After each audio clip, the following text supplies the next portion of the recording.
Arya for coming up with that solution. So just a little bit about me. I am a board certified family medicine physician. I attended the American University of Antigua School of Medicine, which is a Caribbean-based medical school. And then I went on to do my residency training at the Mount Carmel Health System Family Medicine Residency Program in Columbus, Ohio. I moved to Michigan with my family after that, where I worked 100% outpatient through a large outpatient medical group as part of a hospital-based healthcare system. And then a little over a year and a half ago, I actually moved to Atlanta, and I'm here with my family, and I work for a nonprofit organization that's based in Atlanta. And so I work full-time outpatient in this nonprofit setting. I care for patients that have HIV and AIDS, and I also provide them with their primary care services and needs. Majority of our patients are uninsured or underinsured, making it impossible for them to be able to afford the cost of their medications. And so I work full time, and then I'm also a part-time MPH student. That's a master's in public health. So I am currently attending school at the Johns Hopkins Bloomberg School of Public Health. Next slide. Thank you. Oh, did it not load? I'm not sure. I think Shivi's taking over from here. Okay, let's see. Okay, perfect. So just, it looks like it loaded here. Thanks, Shivi. So just disclosures, I don't have any financial disclosures. Nothing that I've discussed during this presentation is representative of my employer. Next slide.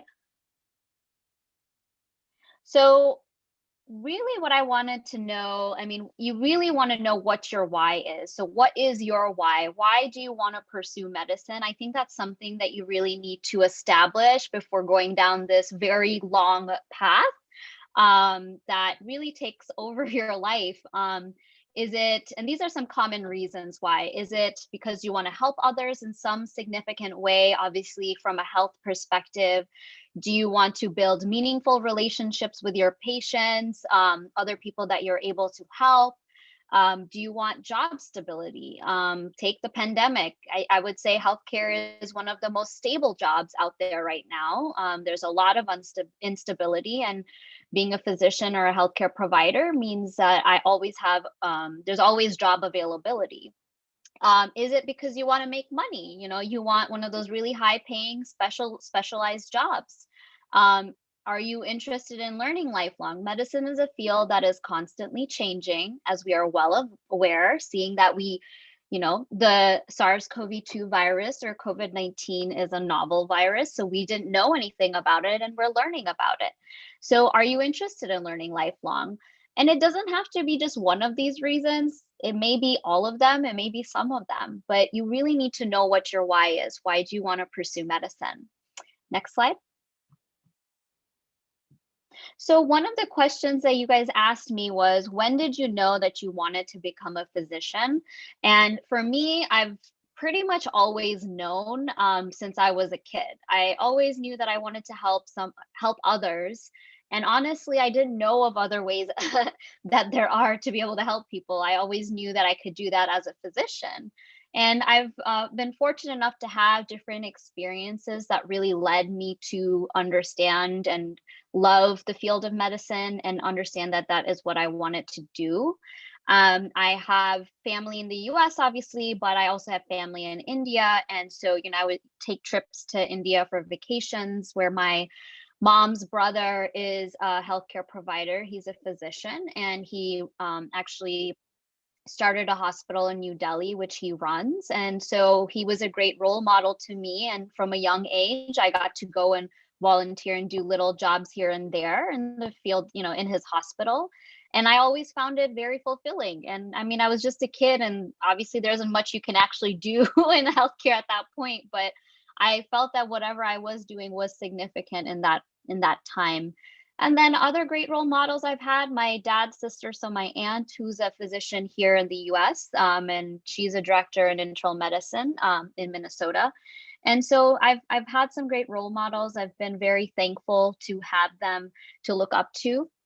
And I've always been very interested in learning something new. So I don't think that one will ever fully know everything there is in a specialty or field that they're in, whether it's medicine or some other field. And I think that's okay. That's something that's very hard for a lot of people to accept, especially in healthcare, because a lot of us are type A and really want to know that we know everything. But as human beings, that's not possible. And so the mentality should be more that I understand that I won't know everything, but that I can continue to learn, and kind of changing that mindset is important. But for me, that was another big reason why I chose medicine. And I wanted to share with you guys a little bit about my job. So I've kind of said I work nonprofit, but I am using my MD degree and I see patients on an outpatient basis in a clinic setting. Um, and one thing I will say in any field is, just because the end goal is medicine doesn't mean that you will know right away what the right fit is in terms of the specific job. What do I mean by that? So I told you guys in my introduction that I worked as an outpatient primary care physician in a large healthcare system. I was a part of a big group with about 10 different providers, and it was a great starting job because, going from being a resident where you have an attending physician to turn to and ask for help to suddenly being the attending physician is actually a very big transition. So there's a lot of fear and anxiety that goes into that. And so, you're like, I'm responsible for this patient's life now. Who do I turn to? So for me, it was a very important decision to be a part of a healthcare group that was made up of physicians and other healthcare providers that had experience under their belts. One thing I often find in medicine is that many physicians feel that, again, they need to know everything, but I think there needs to be a sense of being humble, that we don't know everything, and there shouldn't be this ego about, you know, pretending to know everything when you don't. And so for me, it was really helpful to have physicians that had been in practice anywhere from 5 years to 10, 15, 20, 35 years. And I was able to turn to them and ask for help. And so for me, that experience was really helpful, but I knew that that wasn't my long-term goal of being in a job in that situation. And what I mean by that is I didn't feel the satisfaction of really helping people that truly needed it. For me, it's always been about helping people that are underserved. The fact that we have so many, people in the country that are uninsured and who actually need the help, I really wanted to focus on that population. So I didn't fully feel satisfied in that job. And one thing you'll learn about me during this presentation is I'm very open and honest about my experiences. So feel free to ask questions. Regardless. So basically at that point, I knew, like, this is a starting point for me. This is a learning experience for me. And then if something else comes along the way, then we'll go from there. And so when I moved to Atlanta, I was really looking for an opportunity where I got to work with the population I wanted to work with. And so I came across this opportunity through the local health department. And even though my specialty wasn't HIV specifically, and if you guys have questions about that, I'm happy to answer them. I mean, as a family medicine physician, I'm not officially trained in HIV, but I've always been interested in infectious diseases, going through medical school as well as residency training. So I already had that knowledge under my belt. But generally, what do you think? You think HIV doctors are infectious disease physicians, but oftentimes the reality is infectious disease doctors may or may not work in an underserved setting. They may have private practices or be a part of a large healthcare system where patients oftentimes need insurance. So who takes care of the patients that are uninsured? So that's where I kind of step in, and in this situation where it works out. So that's kind of my journey. You guys had asked some really good questions. You said, what is the most rewarding part of your job? And I think I kind of answered that I get to, really make a difference and impact in my patients' lives. Oftentimes I get patients getting discharged from the hospital with AIDS. And so we kind of work with them to turn around that status and help them become healthier and control their HIV. So that would be the most rewarding part. The hardest part of being a physician, there are a lot of pros and cons in medicine. I think the hardest part for me is making sure all of my patients are satisfied.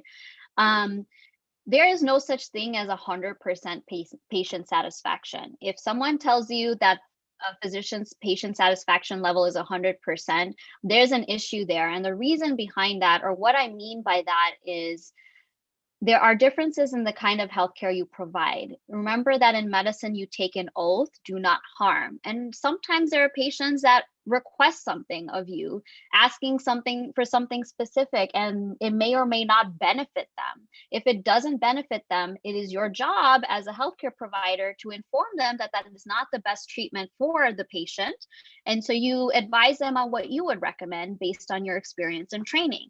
Some patients may be understanding and agree to what you say, but some may not. So the challenging or hardest part for me is when I have a patient who may not be happy with the decision I'm making for their health. And I ultimately think what is in the patient's best interest from a healthcare or health perspective, that's the decision I make. So do I have 100% patient satisfaction? I highly doubt it. Does it bother me? Of course, I'm human. I want to have 100% patient satisfaction, but realistically speaking, it really isn't feasible. You have to really think about, doing no harm to your patient and doing what's best for the patient's health. You guys also asked about COVID and its impact on my career. So one thing I will say is I think we've all been impacted in some way, right, from the pandemic. For me, in terms of my practice, we care for a very vulnerable and high risk population. So closing our clinic was not an option in the pandemic. We have made modifications. So we still see patients in the clinic and our office hours have not changed. In fact, we are extending our office hours right now in the worst wave, but that's to accommodate more patients because many patients, need to be able to go to work, and to accommodate that, we're allowing for evening hours and some weekend hours. And that's just to make sure that patients don't lose their jobs. Unemployment rates are very high. People are going and becoming homeless or experiencing homelessness, excuse me. And I'm seeing that on a daily basis with our patients, which is very unfortunate. So basically, in terms of COVID, we've changed our hours and we do allow for telehealth visits. So I'm doing probably 50-50 in terms of that. For patients that are more acutely ill, I generally want to see them in person because, you have to do an exam on a patient and such. But those that are more stable, instead of risking them by having them come in or risking exposure, having them coming to a health department setting, a lot of times we'll try to alternate visits. So we'll do a mix of telehealth and in person. So we've kind of created a good template. Next slide. So I want to briefly talk about my field, and then I'm going to really get into recommendations about the journey through high school and college and what medical school and residency looks like. But basically, first, I wanted to tell you guys about family medicine. It truly is a comprehensive field where you provide continuing medical care, and you can provide care to all age groups from newborns to the geriatric population. So if you're interested in a field that offers the diversity, this would probably be a good field to consider. We provide preventive care services. So we typically educate our patients on different medical diseases and disease processes. And we provide cancer screenings or make sure those things are ordered. For example, hey, you're due for your colonoscopy this year. Let's make sure we order that for you. Or, hey, you're due for your tetanus shot. It's been 10 years. So we make sure our patients are as healthy as they possibly can be. We also provide chronic disease management. So the bread and butter medicine like diabetes and high blood pressure or hypertension management, we are capable of doing those things. We don't just see patients with chronic problems or, just coming in for their annual physicals. We also see patients that have acute sickness or acute illnesses. So they'll come in for acute care needs, a cough, cold, you name it, urinary tract infection. Some may come in with skin infections that require drainage because there's an abscess on someone's arm. So you can do minor in-office procedures if you're someone who's interested in using their hands and getting involved in some procedural things without going full-fledged surgeon. So you have that opportunity in family medicine, and I've listed some other things here too. I really consider family medicine like a home base. So I really think of us as like the foundation of medicine and a home base for our patients for their healthcare needs. So if someone needs more care than just seeing me, so say someone needs like a stress test for their heart, we'll refer them to cardiology. If someone has chronic lung disease and, I've tried all the inhalers that I can and I'm seeing like there's still not enough improvement, I'll send them to a lung specialist, a pulmonologist. So those are the kind of things that we'll do, but we'll kind of be the home base and manage those referrals for patients. Next slide, please.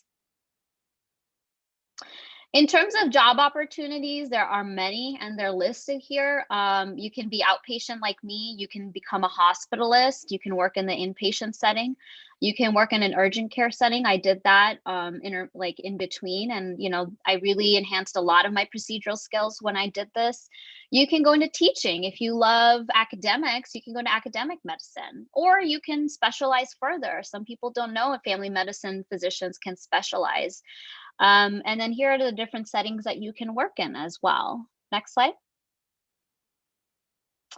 Fellowship opportunities, here are a couple of them. You can specialize in women's health or obstetrics where you deliver babies. You can specialize in adolescent medicine. You can train further and work in an emergency medicine setting. So you can do a fellowship in that. You can train in geriatrics, hospice, or palliative care. So there's a lot of different things you can do, and this isn't even the full list. Next slide. And you can visit aafp.org if you have further interest in this. And questions I commonly get asked about medicine is, well, why did you choose family medicine? For me, it was the diversity that the field provided. I've already mentioned that, I enjoy learning, and I think that family medicine is a field that offers that to me. I'm constantly able to and am learning about different areas of medicine. And then another big question is, well, what is the difference between a family medicine residency and an internal medicine residency? So both are generally 3 years of training. In family medicine, you have the added benefit of also training in pediatrics, and you get to have some training in obstetrics and gynecology, as well as general surgery.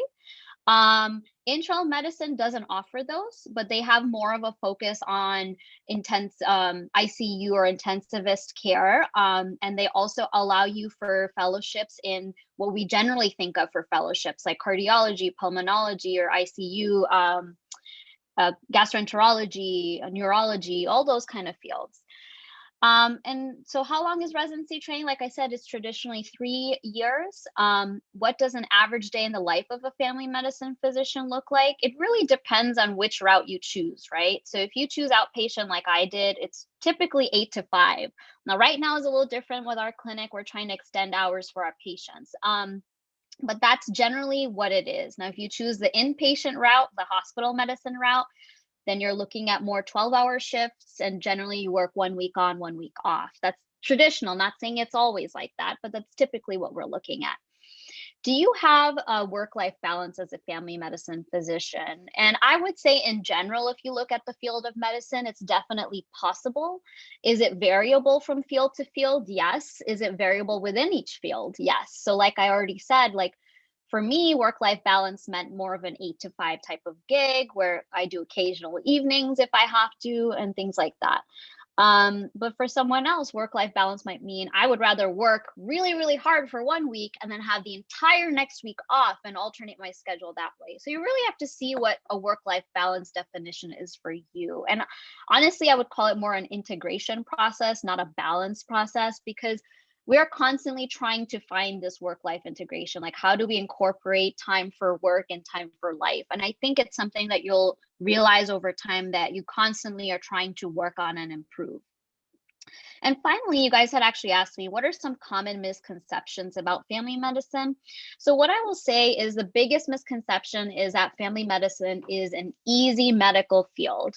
So what do I mean by that? Well, you're not specializing in one particular area. So you're not technically an expert in one particular area. But what I would like to say is, yeah, that's true, but you have to know a lot about a lot of different disease processes. You can't just know about one organ system and that's it. You have to know about many different organs, like all the organs, and you have to know a lot about the different disease processes that are there. So it's, in fact, I would consider one of the hardest specialties or fields. So it's something that is definitely a common misconception. Next slide. So now we're going to get into high school and college and kind of how to prepare in both settings. So if you want to scroll further, we can kind of get into the high school setting. All right, so how do you prepare in high school? So one of the big things is to build a solid foundation in science and math. If your school offers advanced placement or AP classes, then I would definitely consider taking them. If you do really well in them, that they may even count for college credit and meet some of your pre-med requirements, which I will touch on in a little bit. If you don't do as well, that's okay too, but you've gained the experience in these areas and you understand, is this truly something I want to do? Another big thing I would advise in high school is really work on figuring out your study habits, what works best for you. Figure out what are the test taking skills that work best for you or that you need. Figure out time management in high school and start to build your communication skills. Medicine is a field where you often are communicating a lot with your patients. And so to be able to, communicate different things to patients about very difficult topics is important. So what works best for you? Are you one that requires live classes in group settings? And in this case right now, they would probably be virtual live classes. Or are you someone who actually would do better with one-on-one tutoring and one-on-one learning? There's no one right way. You just have to find what's best for you. Let me see. Okay, and one of the questions you guys had asked was what, actually I'll talk about this later. Let's go to the next slide. Okay, so continuing on with how to prepare. And some of this you'll find is very similar to what I would suggest in college, but biggest thing is to get involved outside of doing well in your GPA, of course, is getting involved in extracurricular activities. And a couple of the big ones that I would advise would be like volunteering in a community service organization, like Key Club, if that still exists. That was back in my day. Volunteer at a local hospital, shadow a physician in a local health clinic. Now you might say, well, we're in a pandemic. How am I supposed to do these things right now? A lot of people and a lot of programs are transitioning and making or evolving at this point, I would even call it, to make it so you can do things virtually. And so I would definitely encourage you to reach out to different organizations that connect you with physicians or healthcare providers, or contacting the hospital administration team and see if there are ways for you to be virtually involved. Throughout this, I'm going to provide you with what I'm calling pro tips. So one of the first pro tip I have for you is to choose longer term activities instead of shorter term ones. This shows that you're really committed to the field. So take a one-day healthcare fair. Hey, that might be great, but if you just do it one time, it's really not going to add much to your resume. And I mean, is that something that you want to do versus you have this opportunity to be committed to an organization where you're working with them year long? I think I would choose the latter. Secondly, I would recommend getting involved in medical research. And ways to do that is like reach out to your local college or university, definitely in the research programs or science departments, and see if there are opportunities for high school students. You could even contact local research centers or institutes, because those do exist and there are opportunities. Also consider summer research programs. And so I added a link here, and basically if you go on there, you can pick, what state, or you can say, I want to look at all states, see what kind of opportunities are out there. And they actually have a pretty good list. So if you're looking for a resource, I would definitely encourage you guys to check out AAMC and all the resources they have for anyone who's interested in the field of medicine. My second pro tip is draft an email template that you can use when you're asking to join a research team. So have an idea of what you're going to ask, and then take it a step further and customize that template to the specific research program and state why you're actually interested in joining their team. Oh, I saw this research that you're doing. I'm very interested in this topic. I would love to learn more, something along those lines. So you guys had a bunch of questions about this kind of timeline in high school. So one of the things you asked is, I guess from me is, well, what activities or extracurriculars did you do in high school? So I was part of Key Club. I did community service. That was a big thing.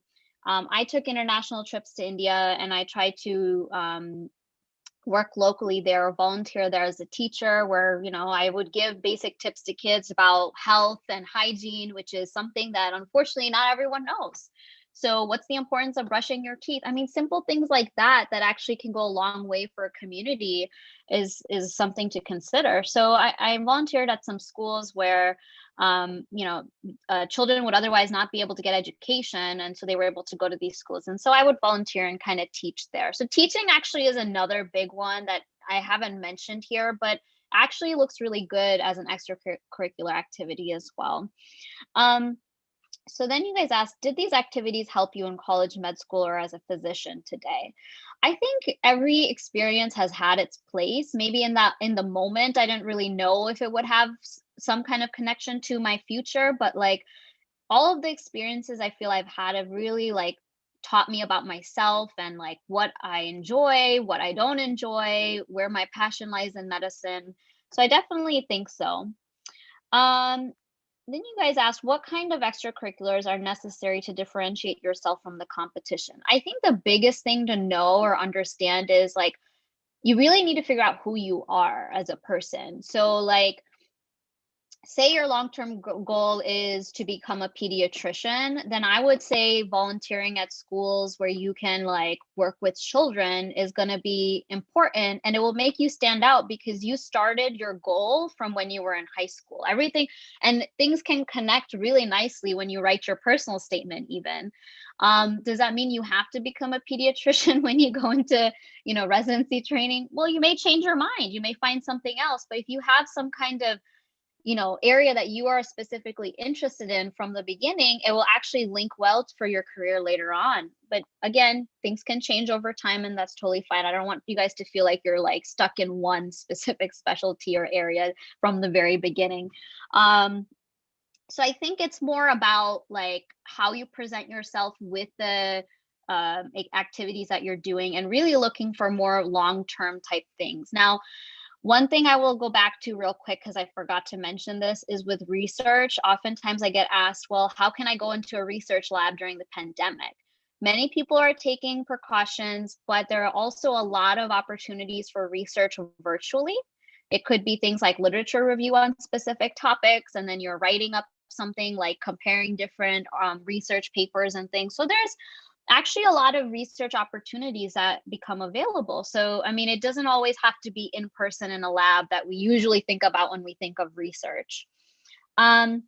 Next slide, please.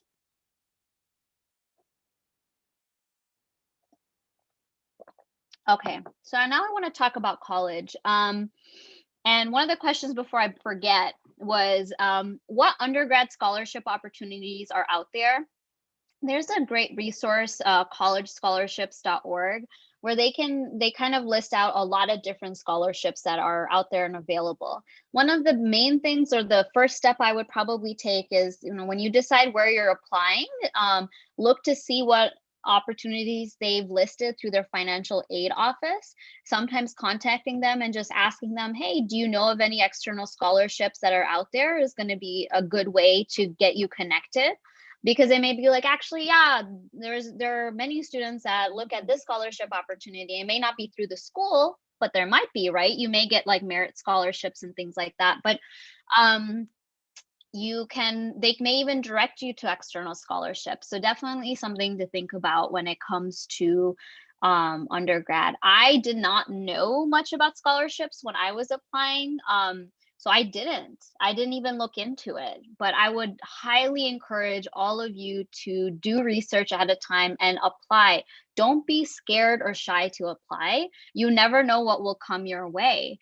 And some scholarships may even cover tuition. We know college and med school costs are high, and oftentimes it leaves people in healthcare in debt. And so, I think it's smart to start early and try to figure those things out. I wish I had known that. I didn't have mentors to kind of really guide me in that regard, because even my role models, they went to school in India for med school training, so they didn't know what it was like in the United States in terms of that. So it's very important. And another thing to do is to connect with your guidance counselors at your schools, because they may even be able to direct you towards certain scholarships, because they should have that experience. So definitely utilize what resources are available at your schools. So let's get into these slides now. So how to prepare in college? Well, meet the pre-med requirements. So basically you want to check with your college to confirm what their specific pre-med requirements are. What classes do they require you to take in order for you to be able to say that I am a pre-med student? Pre-med does not necessarily equate to having a science bachelor's degree. I want to make that clear, because oftentimes people think that they have to have a science major, and you don't have to. So kind of the minimum requirements in pre-med, or the standard requirements, are a year of biology with lab, a year of general chemistry with lab, organic chemistry with lab, physics with lab, and then generally 1 year of physics. So pro tips here: definitely connect with your college advisor early and inform them of your goal to apply to medical school. That way, if they have resources or students they can connect you with for more guidance, you can certainly go ahead and get that resource. I mean, go for it. It's going to be very helpful down the road.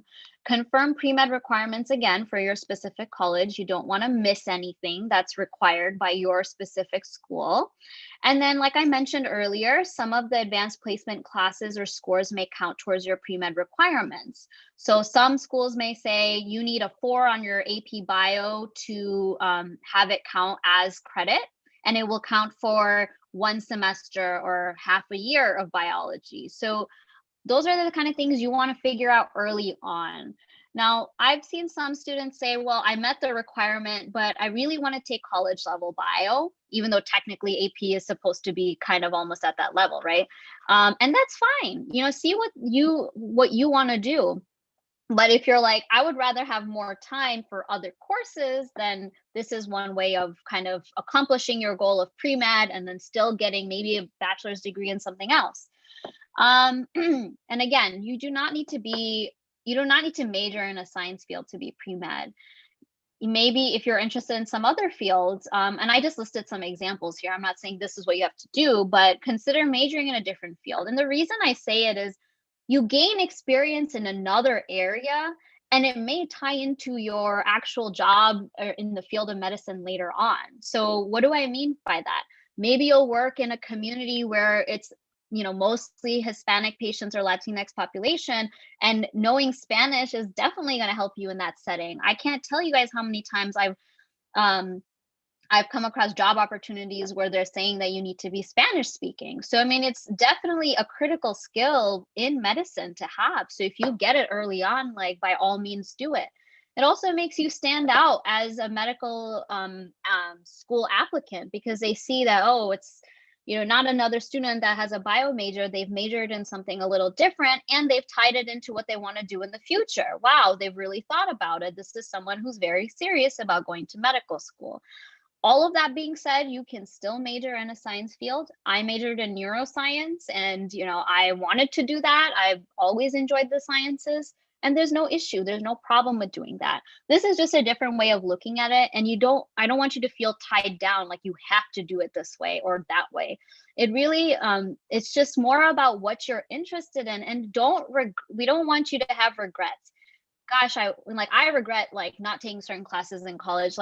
Take some classes that are of interest to you, but may not necessarily pertain to your degree, right? You still want to enjoy college too. Same thing with a business degree, right? So what's that going to do for you later? Oh, it will do a lot for you later. If you decide you want to go into private practice, having that business degree is going to be key. If you end up being interested in healthcare administration or a leadership role, a business degree is going to very much make you stand out. So those are things to consider as well. Next slide, please. Okay, so more pro tips. So yeah, consider completing your pre-med classes in the first 2 years. So why do I say that? Well, that way that headache is out of your way and you don't have to think about it when you're starting to get worried about taking the MCAT. Also, completing the pre-med courses will help you prepare for the MCAT. So in a way, you're kind of taking care of two things at once, right? I don't like the phrase, what is it, kill two birds with one stone. I hate that. Anyway, so pick a major that may still play into your choice of medical specialty. So this is why I was talking about the business one, psychology, although technically that may count towards your pre-med courses, is a very interesting one though, if you're interested in mental health and psychiatry. And mental health, we have such a need. There's a big need in mental health care. So definitely something that I would say would really hit home with med schools as well. One thing that I've learned more so as I've gotten older is, God, I wish I'd created a template or calendar of like all 4 years of college and like all the semesters and just penciled in like, here, I'm going to take this class, here, I'm going to take this class. I did that now with MPH and it's made my life so much easier because I've listed all of the core courses or requirements that I needed to take. So in this case, for you guys, the pre-med classes. B, it can help you balance your classes per semester, which is very important. Balance is something, like I said, we're going to always strive to accomplish. But for example, you may be like, oh my God, I have to take Orgo. So now you're taking this really hard class. Well, let me balance it with 2 easier classes. So what does that do? It sets you up for success. You're more likely to do well in your classes. You'll have more time to focus on extracurriculars and research. So think in advance. Now, why do I say pencil it in? Things are constantly changing. So don't worry if that changes over time. It's just something that it will help you in terms of framework of how you're looking at the 4 years you're planning to spend it, or 3 years or 5 years you plan to spend in college. It doesn't have to be 4. Definitely reach out to previous students in a class and ask about the level of difficulty of the classes when you're planning to take them, because you may not know just looking or reading a title or seeing the actual requirements of the class, like the syllabus. You may find, oh, it looks like a lot of work, but actually guess what? It's very easy and it meets this requirement of mine. Okay, great. Plus it's an interesting topic. I want to go for it. But yeah, if you know a class is going to be difficult, don't be afraid or don't feel like ashamed of getting a tutor or joining a study group. Study groups definitely, like, you can feel more supported by your peers who are struggling with the same material, and getting a tutor isn't really a weakness. It means you're striving to do well in the class. The other thing to do, which is very important, is connecting with your professors. Oftentimes with these big classes like biology and chemistry, you're lost in a crowd of other students. So reaching out to your professors via email or office hours is just important. A, if you need the help. B, for them to know who you are. And C, you never know, they may actually become a mentor for you. And D, they may even provide you with a letter of recommendation for medical school later. So getting letters of recommendation in a science area will definitely be helpful. So definitely connect with your professors. I remember being really shy and felt really dumb. And all I can say is professors actually appreciate kind of the humanity and the humility, and they're happy to get to know you. They're there to teach. That's their job. All right, next slide. Thank you. All right. Oh my gosh, I didn't realize I had so much more on college, but okay. We've already kind of talked about this, right? So get involved in extracurricular activities. One thing here is you can shadow a physician, not just at a local health clinic, but you could shadow through, maybe your university has a medical school, so that kind of creates more opportunities there. In regards to medical research, I mean, I would love for you guys to be able to do research in a field that you're actually interested in.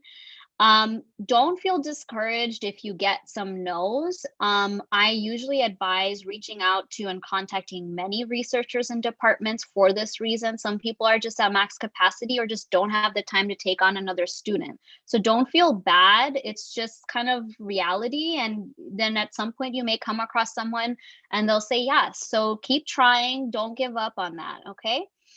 It would be great if you get your name published in a paper. That always looks good. But if you don't get that opportunity, that's fine too. Really, in general, research just looks good. Another thing you can do, although, you know, gosh, it would take up a lot of your time, would be consider working in healthcare. So if you're like, I do have to work through school, consider doing something that is in the healthcare field. I always find it to be actually a big benefit if you are like an EMT, because you learn so much about the acute setting, and it's something that will make you stand out actually a lot, I think, in med school, because I don't often hear people being EMTs prior. Some do, and that's fantastic. I wish I had done that, and I didn't think about it. I just never thought about that as an opportunity. But you have to be, I think, 18 and up for that kind of thing. But still, like, again, that's why I put it in the college section.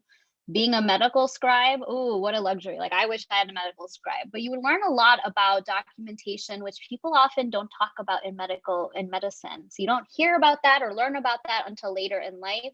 But being a scribe, you can learn a lot about a healthcare clinic, about a setting.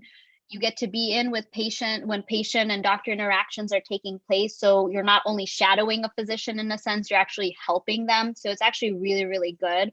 And then certified nursing assistant. There's so much you get to learn from those kind of perspectives and working with a nurse. They're like literally the best part of healthcare. So learning from a nurse, that's a great opportunity as well. Next slide, please. All right, so real quick, I just wanted to talk through a couple other things here. I think, okay, so before I jump into med school admissions, I wanted to talk about the scholarship stuff because you guys had asked about this as well. So the number one thing I'd mentioned to you guys was, reaching out to the financial aid office of the schools that you're applying to. Sometimes you can get scholarships based on merit or need. Sometimes there are state government grants that you can look into as well. There are also professional associations like healthcare associations that may award money just, based on maybe you're like, I already know I'm interested in a specific field. There tend to be a lot of scholarship or more scholarship opportunities for minority groups. So it's definitely something to consider if you're interested. We need more minorities in medicine as well. There are other prestigious scholarships that are, when I say prestigious, just like more known scholarships out there. So there's one that's known as Physicians of Tomorrow. I think they offer like $10,000 or something like that to the winner. These are obviously very competitive, but again, I definitely encourage you guys to look into these things and certainly apply. Another one is the Diverse Medical Scholars Program. Tylenol has one, Tylenol Future Care Scholarship. So there's actually a lot out there for medical school. And I would definitely encourage you guys to apply because we know how expensive medical school is. And then if you need loans, take loans. I mean, you got to do what you got to do, right? So, but definitely look into scholarships. And then, I would put the loan thing as a secondary option if you aren't able to or don't end up getting a scholarship or just don't get enough money to cover your costs, right? Because like we said, it's very expensive. All right. So if you want to scroll down to the next slide. So let's talk about med school admissions to get into medical school, okay? So ideally, and this will kind of tie into MCAT. So we kind of already mentioned, the first 2 years, I want you guys to do like take care of your pre-med requirements, figure out what you're going to major in, you're starting extracurriculars, you're starting your research. And then hopefully, and I'll get more into kind of how to balance things with MCAT. So let me just hold off on that point. But this is kind of like an ideal timeline or a possible timeline. Now, keep in mind, you can take a gap year. That's not a big deal. I actually encourage gap years for students. But if you had decided, you know what, I don't want to take a gap year, I want to go straight into med school after I finish undergrad, then this would be something to consider. So generally, your junior year is when you're really buckling down for the MCAT. And you take it at any point, between September and May. You could still take it a little bit later than that, but that just means that your score is going to come back later and then you're applying later for medical school, right? Primary applications, the one that you fill out, you oftentimes want to get out by June. And then it kind of becomes like you want to do it as quickly as possible, essentially. But if you're like, I don't have all the components of my application, then wait a little bit. But ideal situation is you do it when they send you the application. So primary applications is like a lot of general information and you're sending your transcripts and all. And if things look good on paper to them, they send you go to the next round, which is secondary applications. That's where they ask you more questions and things like that. And then if you get through the secondary round, then you're talking about interviews. So, and interviews generally go through fall and into the winter time. And you usually get your You hear if you've gotten in or not in like winter and early springtime. So that's generally how things work in terms of the admissions and application process. And then you guys had asked about, did I take a gap year? No, I didn't take any gap year. I wanted to just kind of keep going with it. Now looking back, I wish I had. You can gain a lot from gap years, especially if you didn't get as much time in college because you were really focused on a good GPA. Then you can take that time to do research and it can look really, really good for you when you do apply. So it doesn't harm you if you do take time off. You also have to think about your well-being and mental health too. So things to think about too. Because med school is, it's arduous. It's not easy. So sometimes taking that time for yourself will be helpful, and then you may be even more successful in medical school.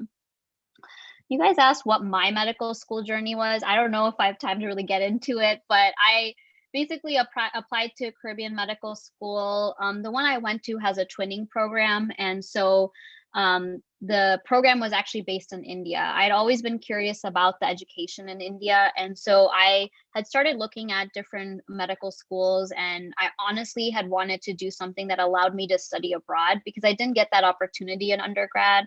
And I kind of wanted to do that before, I got older and decided to settle down and all that. So I found this opportunity and I really jumped on it. In terms of how many schools I applied to, I only applied to a few. And when I got into this one, I decided like this was the route I was going to go. You guys had asked about pros and cons of going to a Caribbean school versus a US school. Obviously, the biggest thing is that it's much more competitive if you have gone to Caribbean school. So admissions rates, I think, or acceptance rates into residency is a key point here. So it's generally 94% if you're a US grad, meaning a US medical school grad, to get residency placement, as opposed to 61% if you are a foreign medical grad. So what does that mean? If you went to a Caribbean medical school or you went to an actual other country where you, not saying Caribbean isn't, I'm just saying like if you like went to India and you did their medical school there, so you're a foreign medical grad, and so your chances are less. Does that mean you won't match? No, I know plenty of people that have matched. Does that mean you won't match in a competitive field like ophthalmology, neurology, cardiology? No, I know plenty of people that have gone this route and have matched into fellowships and have specialized further. But it's definitely much more difficult. All right, so let's keep going because we have quite a bit left. I know we're running out of time, so I just want to stop real quick and see, are we able to extend the time a little bit? Yeah, sure. I think we have about 15, 20 minutes left, so. Okay, that should be plenty of time then. Sorry, I just didn't want to like rush and skip a bunch of stuff. Okay, so we've talked about college, we've talked about the med school admissions and everything. Let's go to the next slide here. Okay, so MCAT breakdown, and I'm trying to figure out my pages here. Okay, good. So yeah, so basically I wanted to pull this table from the AAMC website, and it gives you kind of a good breakdown of what to expect on the MCAT. So there's 4 multiple choice test sections that are on there. So there's the chemical and physical foundations of biological systems, the biological and biochemical foundations of living systems, psychological, social, and biological foundations of behavior, and critical analysis and reasoning skills. And then this kind of tells you how many questions are in each section. If you scroll down to the next slide, it will again give you the questions, the number of questions, but also tells you the amount of time they provide per section and kind of the general testing day and what it looks like. So you're generally committing about 7.5 hours, 8 hours to the exam. And, the number of questions is in the 50s for each section, but this is the general breakdown. And if you scroll further, I'm going to kind of talk through some study tips here. So these are some things that I would definitely advise. In general, when you're studying for any standardized exam, I'm going to talk about the USMLEs as well, which is something you take in residency and in medical school, but it's when you start taking those exams. But plan ahead in terms of when you want to take it. So again, let me go back to the fact that we said pre-med courses, finish them early, try to take MCAT in your junior year. If you plan to take it during the school year, take easier classes or a lighter course load around the time you plan to take the exam. So say you're like, I want to take it in December. So that semester, try to take lighter courses. So see how you're going to balance that in your schedule ahead of time. If you plan to take it in the summer months, which is a little late unless you're planning on taking it between sophomore year and junior year, then again, allow for time to study where you're taking, doing summer activities that look good on your CV or resume, but that allow you time to study for and take the exam. The way I always recommend starting is take a diagnostic test. Take it and see how you do. Look at your strengths and weaknesses. Don't feel disheartened. It's the first test you're taking. So you're really just seeing what your basis is and figuring out what you really need to focus on. And then find a study resource that works best for you. Some of the big ones are Kaplan, Princeton Review.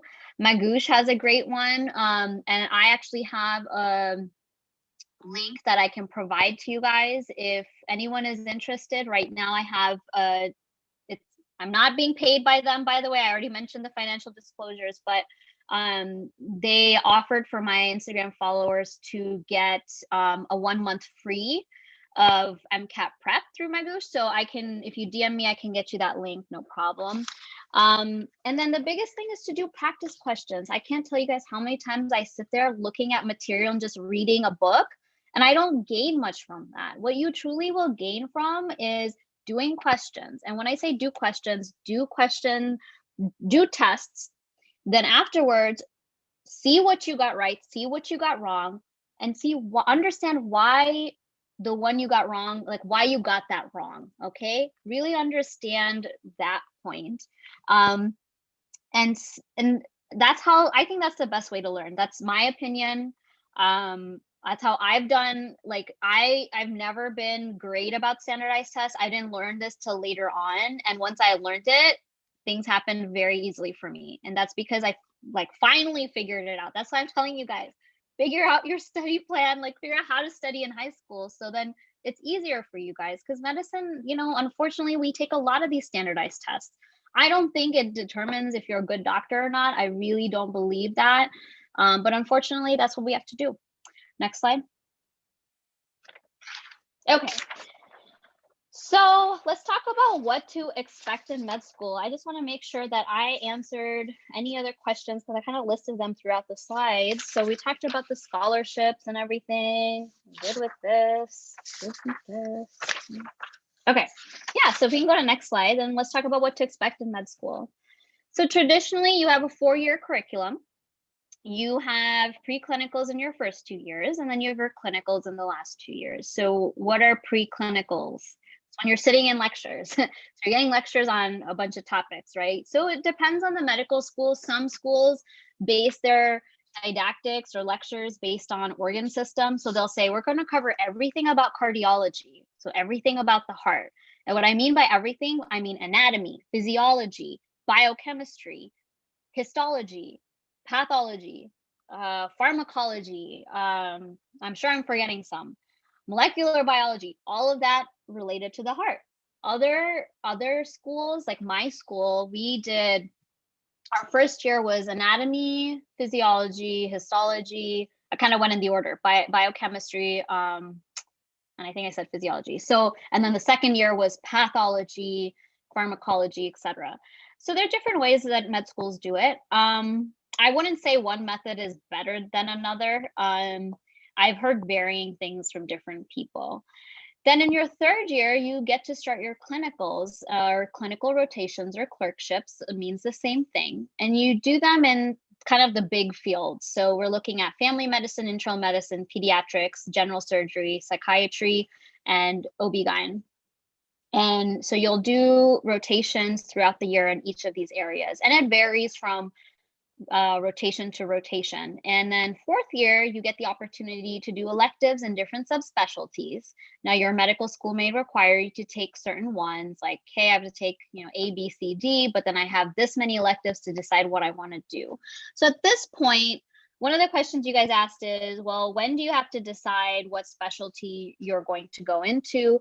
And I often hear that that happens after the third year, because by then you kind of hit the main specialty, so you have an idea of what you like.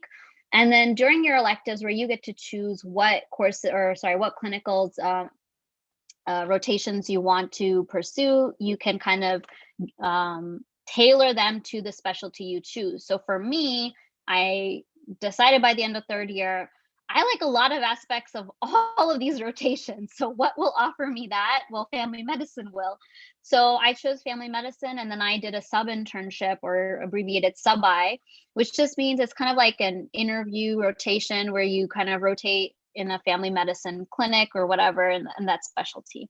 And you would do that in your fourth year. And it's very important to do a sub-I in whatever specialty you are interested in, and then getting a letter of recommendation from that attending physician, because that's going to be required for you when you're applying for residency. So you guys had a lot of other questions here. Let me see. How much, if any, support is given to students in terms of academics, mental health, research, etc.?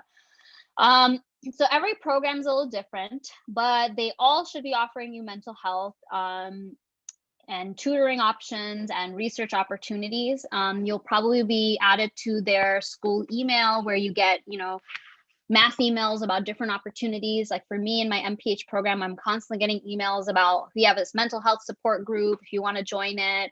We have this research opportunity, here's the topic, reach out to so-and-so. So you'll be added to those email servers. Take advantage of the resources. That's just a general pro tip in any area or school or education level you're at. Take advantage of your resources, especially in medicine. The biggest thing I'm trying to talk about is mental health. Burnout rates are 45 to 50%, and it's probably higher now with the pandemic. So burnout is quite common in medicine. So take care of yourselves, take care of your health, and mental health specifically. You guys asked about suturing in med school. Absolutely. When you do surgery rotations, you will get hands-on training. So suturing is one of those, and they'll provide you with suturing classes. How did you know what type of medicine you wanted to practice? Experience, going through my rotations, that's what really helps you decide. But if you start with extracurriculars and rotate through clinics, that's another way to kind of figure out what you do and do not like. I think that answered most of those questions. And then you guys asked how challenging or overwhelming was med school. I'll be honest, it's very challenging. That's why I'm telling you guys, build these habits early on. Figure out the best study habits for you. What is a waste of time for you versus not? If you're more of a chatterbox, don't join a study group. If you, just kind of giving you general guidance in that, guys. I mean, if you're like, I actually still study well in a study group, then go for it. But I don't want you also wasting your time. And this may sound obvious, but when you decide to study, you really want to, like, if you're the type that's like, I need to study 8 hours a day on the weekends, I can't study during the week, that's fine. But then during those 8 hours, like, you shouldn't be doing anything else, right? You should just be taking breaks for yourself, but you shouldn't be like, I'm going to go on social media and do this.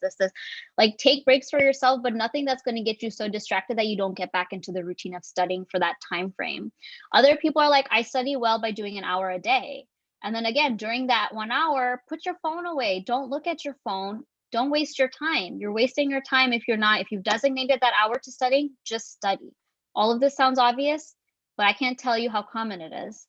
And that will help you in med school. It will help you, and medical school will also really train you. Like, now when I'm doing my MPH, like, I have these skills that I didn't even realize on how to study because I went through medical school. And then next slide. Okay, so USMLEs are the next set of standardized tests that you'll be taking. There are 4 exams. There's the Step 1, Step 2 CK, Step 2 CS, and Step 3. Step 1 is all the topics I told you guys about, which you cover in the first 2 years of medical school. So you generally take this exam at the end of second year or sometime in second year, beginning of third year, which makes sense because it should be freshest in your mind at that point. This is the least applicable exam. And what I mean by that is, this is not stuff that you will be practicing in medicine. It is just a foundation, and that's why they call it that. It's just a foundation off of which you build and understand and learn medicine, okay? I'm not going to get into the nitty gritty of the blocks and the questions and all that. I've listed it here though. Clinical knowledge, the step 2 CK clinical knowledge exam is similar to step 1 in terms of its multiple choice questions and the fact that it's like a sit down exam on the computer. I have a misprint here. I meant legal, not Liga. But basically, it's like looking at general knowledge on organ systems, legal and ethical issues, patient safety issues. This exam is more applicable. And then step 2 CS is a clinical skills exam. This has been a little difficult for people because it's basically an exam where you go from room to room. You have, I believe it's 12 patient encounters where you literally go into a room and you're talking to an actor who's presenting, is pretending to be a patient. And you are basically getting a history, you're performing a physical exam, and then you step out and then you go to a computer and they ask you to, you know, kind of address the encounter and say, this is what I think the diagnosis is. This would be my treatment plan. It's a very cool exam. I personally enjoyed my experience. I took it in Philly. They have a certain number of testing sites around the country, and I know they've started to reopen some of them. So I'm not sure. I don't know if you guys are at that point, but that's been a big question for me that people have asked. But that information's on usmle.org. Can you scroll down, please? Next slide. Yep. Next slide.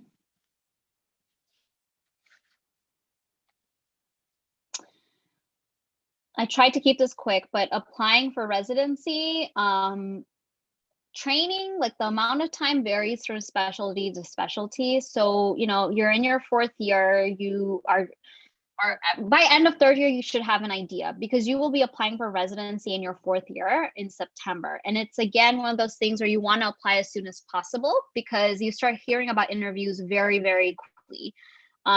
So say by 3rd year, you've decided you want to pursue family medicine. Majority of the programs are 3 years. Say you decide general surgery, many of them are 5 years. In residency training, you when you're in residency training, you will take a USMLE Step 3 exam, which is similar in format to USMLE Step 2 CK, the clinical knowledge exam. And then if you decide to apply for fellowship, you apply for that in generally the same concept, the last year of your residency training. So it's always in the last year that you will apply for it. Can you scroll down?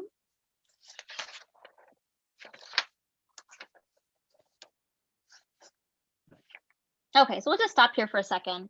So in terms of the process for, actually go back, yeah. In terms of the process for applying for residency, I know I didn't like list a lot there because I have been talking for so long, but basically it's similar in the sense that you have, they want to see in med school that you're doing some research on the side. They want to see that you do well in your classes. They want to see good letters of recommendation and specific to the field you want to go into. They really want to know about your experiences, and you want to tie that into your personal statement, just as you would tie it into your, you know, college application personal statement and your med school application personal statement. So it's really a very similar concept. What does an entry level, so these are some other questions you guys had. What does an entry level job look like? Really varies from job to job in terms of specialty. So I couldn't really tell you guys, do I think you have to work harder initially? Yeah, especially if you're working towards becoming a partner in a practice. Of course, you're going to be the one that gets a lot more scut work. What can you do with your MD degree other than becoming a physician? There are a lot of different job opportunities out there for MDs who decide they don't want to practice as an MD. So you can go the research route if you wanted to. You can also consider working in health insurance if you want to. There are tech jobs out there as well for MDs. So you can work more on like electronic medical record development. So if you are interested in that, or you're like, oh, I majored in engineering, computer science, IT, and in college, and I actually want to go that route, you could do that too. So there's a lot of different things out there. The work-life balance question, I've already kind of answered that. So it can, really, it's what you make of your career, and there are ways that you can balance things for sure. You guys also asked me some other questions like, how did you overcome self-doubt and gain confidence that you can be successful? I don't think it was like an overnight thing. I think it's been a journey. I think there's a certain level of imposter syndrome for all providers because we always feel like, we don't know enough, or we don't know everything, because a lot of us are type A. You just have to, give yourself grace. You have to understand that the field of medicine is a journey that's really never ending. And all you can do is try your best and keep learning and admit to mistakes if you make them. Always be open, and stay humble. And I think if I have confidence, it's because of the perspective I have, as opposed to, I think you can have confidence and still have some self-doubt and still succeed as a physician. Would you say overall your efforts are worth it? Yes, because for me, it's been, a field that, I think because I found the job that I wanted to have as a physician. And like I said, even when you get to the outcome, which is I just want to work hard to get to med school, there's still a journey beyond that. Then your journey is figuring out, well, how do you want to help people through medicine and as a physician? And then once you become a full-fledged physician, after training, it's, well, in what healthcare setting do I want to work? Do I want to work in a large corporate world? Do I want to work in a small private practice that I'm running on independently where I don't have to really answer to anyone? Do I want to do medical mission trips and travel the world and help people that way? Do I want to work in underserved communities of the US? So there's different ways, and you have to really see what works best for you. I never want you guys to feel like you have to settle. Just see what's the best fit for you. So just final thoughts, medicine is really not an easy field. If you feel like you're having a hard time, just know that you're not alone. Most people don't find it easy. So we are human. Make sure that you remember that. Give yourself patience to learn and, give yourself grace. Just please make sure it makes you happy. Please make sure that you're not doing this for someone else. Quite often I hear my parents wanted me to go into medicine, so I went into medicine. Do not do it for your parents. You got to do it for yourself. Okay. And just please make sure that you do make time for life outside of medicine. I can't tell you how many times I hear people taking work home with them, and it really affects, some people's personal lives. And I think it's the culture that we're aware of, and medical schools are more aware of now, which is good. And that means that we're headed in the right direction of making changes. So I would say, the older generation of doctors don't really necessarily know what it is to feel burnt out, because that's just been how life has been for them. So, and I'm not trying to generalize it to everyone. That's not the case at all. But, oftentimes the culture and the mindset has been like that. And I've seen a shift in my generation, and I hope for much better for your generation, in terms of medicine. And if you scroll down, although I know you guys said you'd provide my contact, but if you guys have any questions, feel free to reach out. Here's my email address, and you're welcome to follow me on Instagram. I try to intermittently provide tips for, pre-med, med students, residencies. And a big focus of mine right now, especially with the pandemic, has been a lot on burnout as well, because it's so common. And then again, if you guys are interested in that 1 month free access for MCAT prep, if that's something that were ever of interest to you, I feel free to DM me and I can send you the link for that as well. And that's it. Thank you so much. Thank you so much. This presentation was really excellent, and you've definitely cleared that gray area that most high schoolers have going into medicine. Like, is this good enough for me? How will medical school be? It's going to be taking a toll on me. All those questions, and you answered them really, really well. So I just wanted to thank you for that. Thank you, Arya. I appreciate that. And I understand it was really lengthy. So for those of you who were able to stay all throughout, I thank you for that. And if there were any questions that Dr. Verma didn't answer, which I doubt, but if you still have any questions, feel free to look her up on our Instagram. I think Shivi's going to put her social media in the chat soon if she hasn't already. And yeah, I think that's about it. And thank you all. I think I see one question there. Should I answer it real quick? Sorry. I think Leah had asked a question. I don't know if she's on. Yeah, you could go ahead. Sorry, I didn't get a chance to look at questions, but what was the hardest or most interesting class you've taken in college? I think the hardest class was organic chemistry, which is why I mentioned Orgo, but most interesting class, I took a class in film studies, so that was pretty interesting. That's it. Yeah, I would have given more time for like question and answer, but we're a bit over time, so I'll just pause it over there. And as usual, if you have any other questions, feel free to reach out to Dr. Verma and she can answer the rest of your questions over there. And overall, this has been really wonderful and thank you all for coming. Thank you for having me. Bye, guys.